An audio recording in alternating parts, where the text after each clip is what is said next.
শুরু হয়ে গেছে আসলে বৃষ্টি। আমি এখন দাঁড়িয়ে দাঁড়িয়ে বৃষ্টি দেখছি বারান্দাতে, খুবই ভালো লাগছে বারান্দায় দাঁড়িয়ে বৃষ্টি দেখতে। কিন্তু যারা সকালবেলায় অফিসে যাচ্ছে বাচ্চা নিয়ে, যেসব মায়েরা এবং বাচ্চারা, তাদের খুবই সমস্যা শুরু হয়ে গেছে আসলে ঢাকায়। গ্রামের থেকেও অনেক বেশি প্রবলেম এই ঢাকা সিটিতে।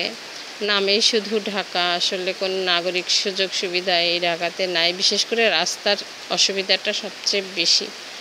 আর এই যে জ্যাম, মেন হাইওয়েতে খুব বেশি জ্যাম হয় না, কারণ হাইওয়েতে রিক্সা খুব একটা ওঠে না। কিন্তু হাইওয়ের ভেতরে যে সব ছোট ছোট রাস্তাগুলা, এইসব রাস্তার ভেতরে রিক্সা চলে, তো সেখানে প্রচণ্ড জ্যাম হয়। এই জ্যামে যদি একটু ট্রাফিক কন্ট্রোলটা ঠিক করে করা হয়, তাহলে একটু বাচ্চারা সকালবেলায়, মায়েরা বাচ্চাদেরকে নিয়ে তাড়াতাড়ি স্কুলে যেতে পারে এবং পরীক্ষা দিতে পারে। অনেকেই কিন্তু এখন আসলে পরীক্ষা দিতে পারবে না, সঠিক সময়ে যে গন্তব্যে পৌঁছতে পারবে না।